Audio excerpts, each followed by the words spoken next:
Hello friends, welcome to my channel. इस channel पर मेरा पहला वीडियो है जहां पर मैं आपको विटामिन्स के साइंटिफिक नेम और विटामिन्स की कमी से होने वाली डिजीज़ के बारे में बताऊंगी कि क्या क्या रोग विटामिन्स की कमी की वजह से हो जाते हैं।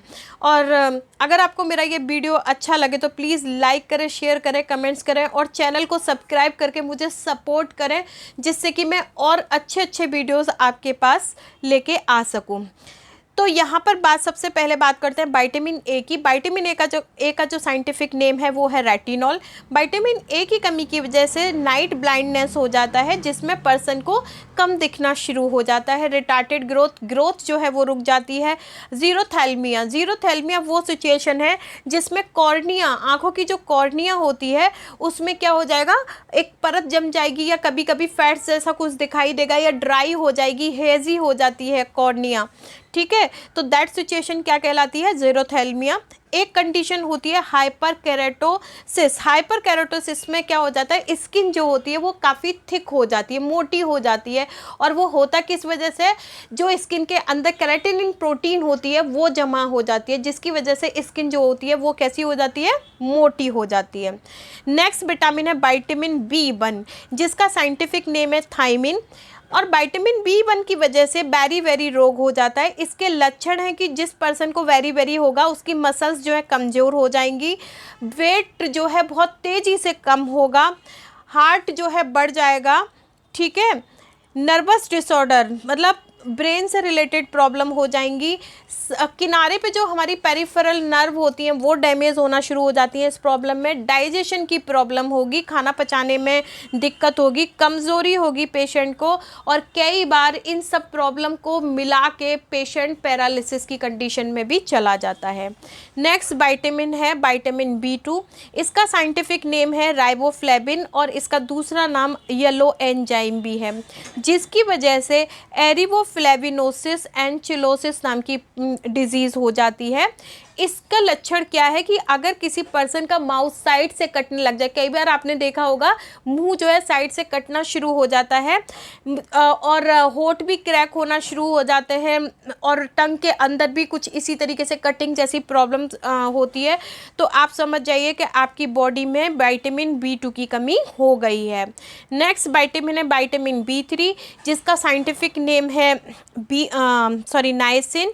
और इससे जो प्रॉब्लम होती है, रोग होता है वो है पेलेग्रा। अगर किसी पर्सन को डायरिया हो जाए, दस्त हो जाए, डर्मेटाइटिस स्किन से रिलेटेड प्रॉब्लम हो जाए, और डेमेंशिया भूलने की प्रॉब्लम हो जाए, अगर ये तीनों में से या तीनों प्रॉब्लम एक साथ हो जाए तो समझ जाइए कि उस पर्सन को B3 की प्रॉब्लम हो गई है, विटामिन B3 की प्रॉब्लम हो गई है, कमी हो गई है। और कभी कभी इस प्रॉब्लम की वजह से पर्सन की डेथ भी हो जाती है। इसको कॉमनली डायमेंशिया, डायरिया एंड डर्मेटाइटिस, इन तीनों डिजीज़ को मिला के 4D डिजीज़ के नाम से भी जाना जाता है। नेक्स्ट विटामिन है विटामिन B5, जिसका साइंटिफिक नेम है पैंथोनिक एसिड। इसकी कमी की वजह से पैरास्थीसिया नाम की प्रॉब्लम हो जाती है, जिसके लक्षण है इस्चमिक अटैक। इस्चमिक का मतलब है कि किसी भी बॉडी के किसी पार्ट में ब्लड की सप्लाई का कम हो जाना, जिसकी वजह से नर्वस मतलब ब्रेन से रिलेटेड प्रॉब्लम हो सकती है। बॉडी में क्या होगा, मसल्स जो होती हैं उनमें पेन होना शुरू हो जाएगा। समय से पहले पर्सन जो है बूढ़ा हो जाएगा, बूढ़ा दिखने लगेगा, उसके बाल जो है वो सफ़ेद होना शुरू हो जाएंगे, और ग्रोथ जो होगी वो डिस्टर्ब वाली होगी। ठीक है, इनएडुकेट ग्रोथ होगी। नेक्स्ट विटामिन है विटामिन B6। इसका साइंटिफिक नेम है पायरिडॉक्सिन। इसकी कमी की वजह से एनीमिया हो जाता है। एनीमिया का मतलब बॉडी में ब्लड की कमी हो जाना। ठीक है, और दूसरी जो प्रॉब्लम होती है इसकी वजह से वो है कन्वर्जन की। नेक्स्ट विटामिन है विटामिन B7। इसकी वजह से इसका साइंटिफिक नेम है बायोटिन। और विटामिन B7 की वजह से जो प्रॉब्लम होती है वो है डर्मेटाइटिस। डर्मेटाइटिस स्किन से रिलेटेड प्रॉब्लम, जिसमें कि खुजली होगी, और खुजली करते करते कई बार पर्सन को जो पर्सन है उसकी बॉडी क्या हो जाती है, रेड हो जाती है।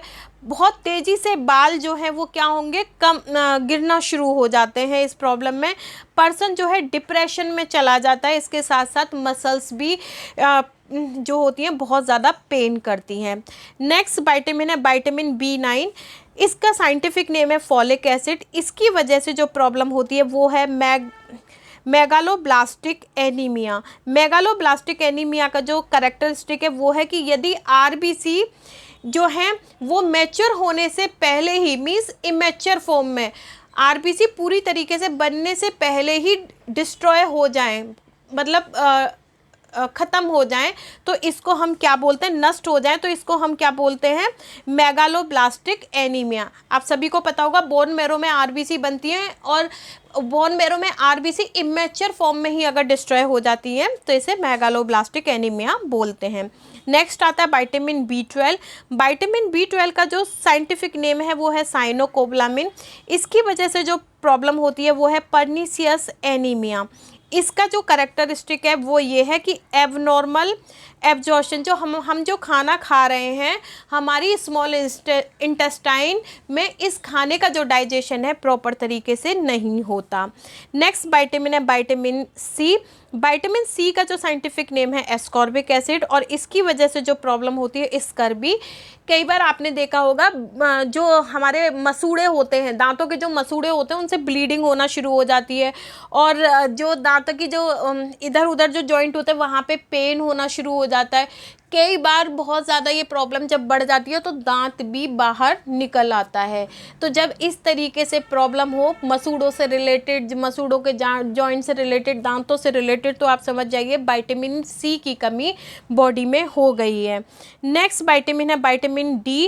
विटामिन डी का साइंटिफिक नेम है कैल्सीफेरॉल, और इसकी वजह से रिकेट्स नाम की बीमारी किस में हो जाती है, चिल्ड्रन में, बच्चों में रिकेट्स की प्रॉब्लम हो जाती है, जिसके वजह से जो बच्चों की जो बोन्स, जॉइंट्स के पास जो बोन्स हैं वो क्या करती हैं, वीक हो जाती हैं, क्योंकि वहाँ पे जॉइंट्स जो हैं वो कुछ जम जाता है, जिसकी वजह से जो नियर बाई जो जॉइंट्स के पास जो बोन्स हैं वो वीक, कमज़ोर हो जाती हैं।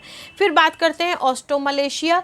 विटामिन डी की कमी की वजह से बड़ों में ऑस्टोमलेशिया नाम की प्रॉब्लम हो जाती है। इसकी वजह से क्या होता है, जो बोन्स हैं वो काफ़ी लचीली हो जाती है, जिनमें फ्रैक्चर होने के चांसेस बढ़ जाते हैं, ठीक है। और इसके अलावा जो प्रॉब्लम है उसमें क्या रहता है कि बहुत ज़्यादा, मतलब फ्रैक्चर के साथ साथ आप बोल सकते हैं मसल्स वीक हो जाती हैं, पेन होना शुरू हो जाता है बोन्स में, हिप की, मोस्टली हिप की बोन्स में, और अदर बोन्स में, मसल्स में भी कभी कभार पेन होता है। कभी कभार क्या, मोस्टली क्योंकि मसल्स वीक हो जाती हैं तो मसल्स में भी पेन होता है। नेक्स्ट विटामिन है विटामिन ई, जिसका साइंटिफिक नेम है टोकोफेरॉल, और इसकी वजह से जो प्रॉब्लम होती है वो है हीमोलाइटिक एनीमिया। हीमोलाइटिक एनीमिया में क्या होता है, यदि बहुत तेज़ी से आरबीसी की जो संख्या है वो बॉडी में कम हो जाए तो समझ जाइए कि विटामिन ई की कमी हो गई है, जिसे हम क्या बोलते हैं, हीमोलाइटिक एनीमिया।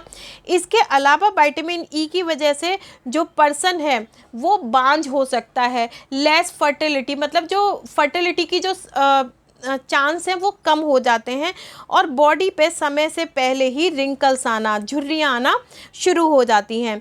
नेक्स्ट विटामिन है विटामिन की। इसका जो साइंटिफिक नेम है फाइलोक्विनोन, और इसकी वजह से जो प्रॉब्लम होती है वो है ब्लीडिंग डायथेसिस। इसके कैरेक्टरिस्टिक क्या हैं कि अगर एक बार किसी पर्सन को चोट लग जाए तो ब्लीडिंग जो है वो रुकती नहीं है, धीरे धीरे चलती रहेगी। अब बहुत तेज़ी से ब्लड बाहर आएगा, कभी कभी ये हीमरेज, मतलब जब बहुत तेज़ी से ब्लड लॉस होता है तो उसे हीमरेज बोलते हैं, हीमरेज की सिचुएशन में भी आ जाता है। और विटामिन के की वजह से अगर किसी पर्सन को विटामिन के की कमी है तो ब्लड का क्लॉट नहीं जमता, जिससे कंटिन्यूसली ब्लड निकलता रहता है। अब विटामिन के बारे में कुछ जानते हैं। टोटल मिला के 13 विटामिन पाई जाती हैं, ठीक है। विटामिन ऑर्गेनिक कंपाउंड है और बहुत थोड़ी मात्रा में हमारी बॉडी को इनकी ज़रूरत होती है, ठीक है। मोस्ट ऑफ विटामिन जो होती हैं जो हमें प्लांट से मिलती है, और कुछ विटामिन हमारी बॉडी से ही, बॉडी में सिंथेसाइज होती है, मतलब बॉडी में ही बनती हैं। इसके बारे में डिटेल में मैं आगे और बताऊंगी। यहाँ पर बस मैं ये बताती हूँ कि विटामिन 2 तरह की होती हैं। कुछ विटामिन फैट सॉल्युबल होती हैं, मतलब फैट में या ऑयल में, जो हमारे घी वगैरह होते हैं उसमें क्या हो जाएंगी, घुल जाएंगी। ऐसी विटामिन को बोलते हैं फैट सॉल्युबल विटामिन, जैसे विटामिन ए, डी, ई के, ठीक है। और ये जो होती हैं, जो विटामिन ए, डी की फैट सॉल्युबल विटामिन होती हैं, ये स्टोर्ड होती हैं लिवर में एंड एडिपोज टिश्यूज़ में, ठीक है। नेक्स्ट बात आती है वाटर सॉल्युबल विटामिन। जो विटामिन पानी में घुल जाएं उनको हम क्या बोलते हैं, वाटर सॉल्युबल विटामिन, और ये विटामिन होती हैं विटामिन बी एंड सी। इसलिए विटामिन बी और विटामिन सी को रेगुलर लेने की ज़रूरत होती है, क्योंकि ये पानी में घुलनशील होती हैं। तो क्या होता है, यूरिन के साथ साथ ये दोनों विटामिन भी क्या होती हैं, साथ के साथ बाहर होती रहती हैं हमारी बॉडी से। तो विटामिन बी और विटामिन सी की जो हमें ज़रूरत है वो तेज़ी से रहती है, क्योंकि ये अदर जो फैट सॉल्युबल विटामिन है वो हमारी बॉडी में टिकती हैं, लेकिन जो हमारे पानी में सॉल्युबल विटामिन है वो यूरिन के साथ बाहर चली जाती हैं। ये कुछ पिक्चर्स हैं। देखिए ये पिक्चर जो है ये रिलेटेड है आपके जीरोथैल्मिया की कंडीशन से, जो कॉर्निया में जो प्रॉब्लम हो जाती है। और ये बाकी अदर जो प्रॉब्लम है, पेलेग्रा, स्कर्बी, उनसे रिलेटेड ये मतलब ये पिक्चर है। जैसे स्कर्बी से रिलेटेड ये है, ठीक है, नाइट ब्लाइंडनेस से रिलेटेड ये है। इसमें अगर बेरी की बात करें तो उससे रिलेटेड ये पिक्चर है, ठीक है। तो डिफरेंट डिजीज़ से रिलेटेड जो मैंने ऊपर पढ़ाई है उनसे रिलेटेड ये पिक्चर है।